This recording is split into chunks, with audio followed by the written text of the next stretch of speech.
The thing about elections is they tell you precisely what the voters who participate in them are thinking.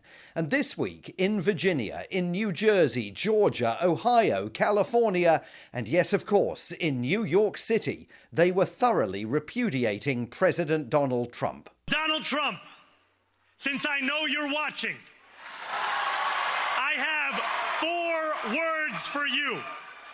Turn the volume up. Zohran Mamdani, the newly minted mayor-elect of New York City at just 34, a left-wing rock star who describes himself as a democratic socialist and who on Tuesday night became the first Muslim and the first Indian American to win the keys to the Gracie Mansion. His victory address was a barnstormer, commemorating his own very hard-earned landslide. New York, tonight you have delivered a mandate for change,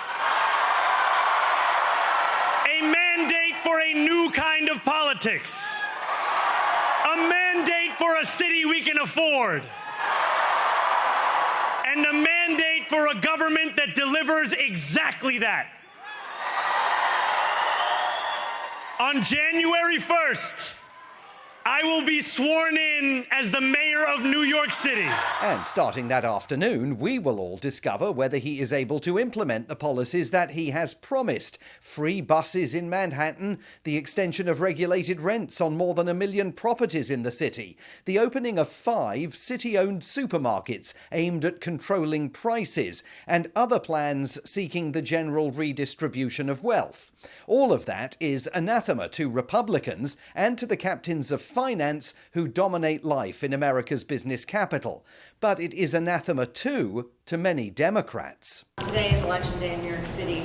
Did you vote for Mamdani or Cuomo? Look, I voted, and I look forward to working with the next mayor to help New York City. Chuck Schumer, for the moment at least, the Democrats' leader in the Senate, unwilling even to say whether he voted for his own party's candidate in the New York mayoral race. But he's in rude company. The Clintons, the Obamas, Hakeem Jeffries, the Democrats' leader in the House of Representatives, are just some of many party grandees who failed to endorse the mayor-elect or campaign for him. Mamdani has gone from zero to hero among young grassroots Democrats craving change in just a matter of months. And he mopped up vast amounts of international attention this week.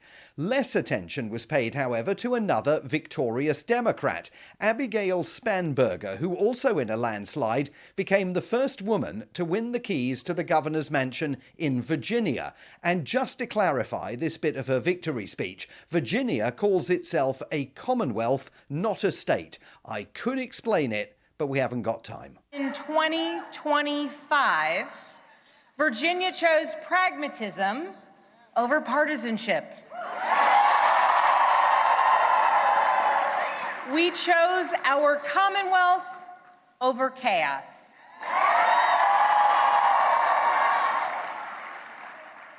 You all chose leadership that will focus relentlessly on what matters most: lowering costs, keeping our communities safe, and strengthening our economy for every Virginian.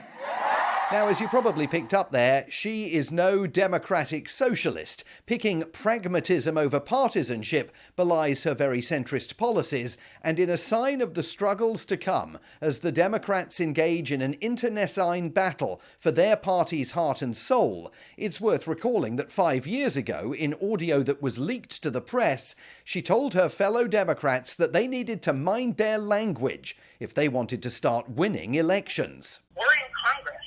We are professionals. We are supposed to talk about things in the way where we mean what we're talking about.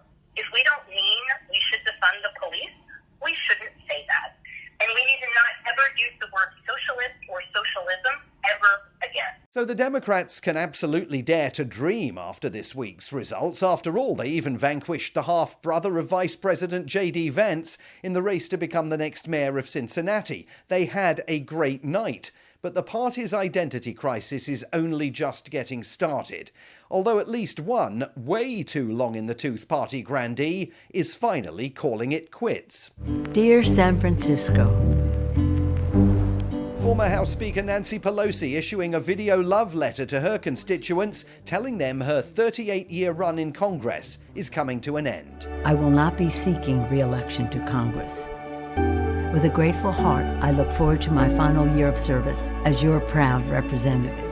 She will be 86 by the time she leaves Washington, a remarkable and storied run to be certain, but many young Democrats correctly think she has in recent years blocked and unnecessarily delayed them from picking up the reins of power within the party. I think she's an able woman. I'm glad she's retiring. I think she did the country a great service by retiring. I think she was a tremendous liability for the country. President Trump once again proving that common decency in public life has completely evaporated in America. But let's be fair, the lads had a lousy week. Last night it was, not expected to be a victory. It was very Democrat areas, but I don't think it was good for Republicans. I don't think it was good. I'm not sure it was good for anybody.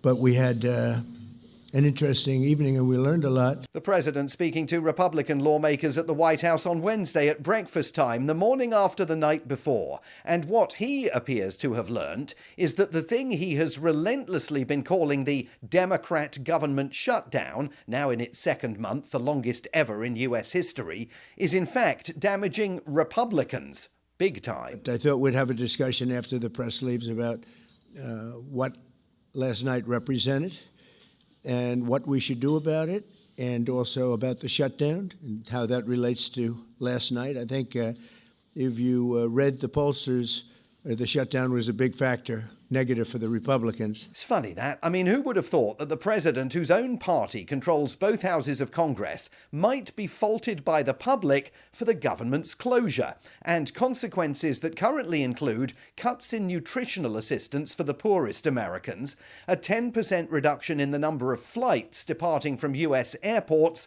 because the country's unpaid air traffic controllers aren't showing up for work, and the furloughing of hundreds of thousands of civil servants who have literally no idea when their next paycheck might finally arrive.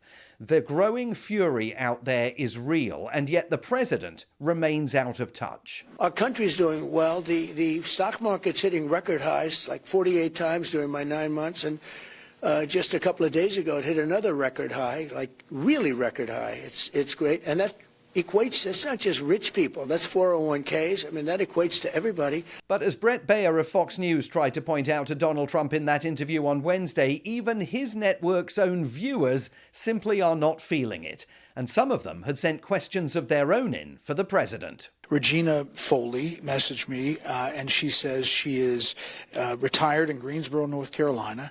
She is a registered Republican all her life. She voted for you 3 different times. But she is not happy about how her prices have not come down, that she sees. And she said this: Wall Street numbers do not reflect my Main Street money. Please do something, President Trump. So I guess, what do you say to Regina and people like her? Well, I do say this. Beef we have to get down. I think of groceries. You know, it's an old-fashioned word, but it's a beautiful word. Beef we have to get down, but we've got prices way down. And think of this.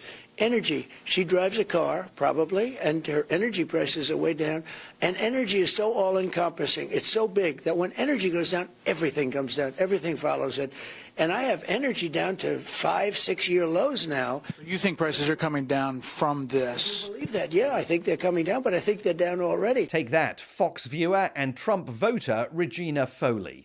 You could hear there the gulf that is developing between the president, who has turned the White House into a vast money-making machine for himself and his family, and the voters who sent him to Washington in the first place.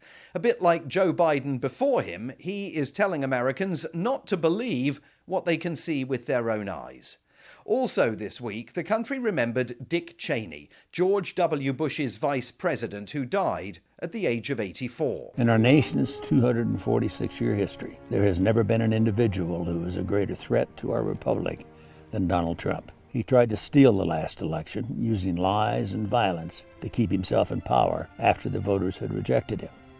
He is a coward, A real man wouldn't lie to his supporters. That was Dick Cheney in 2022, a man himself often accused of lying to Republicans and everyone else about the presence of weapons of mass destruction in Iraq. He was the principal architect of America's ouster after 9/11 of Saddam Hussein and the occupation of Iraq that followed it.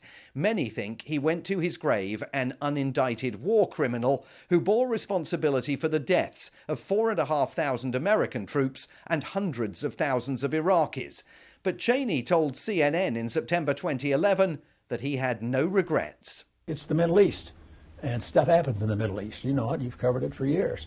But you cannot, I don't think you can make a case that the world would be better off today if Saddam Hussein were still in power. So no regrets about Iraq? I think we made exactly the right decisions. Flags in the US are flying at half-mast in honor of Dick Cheney's memory, but the White House says only because the law demands it.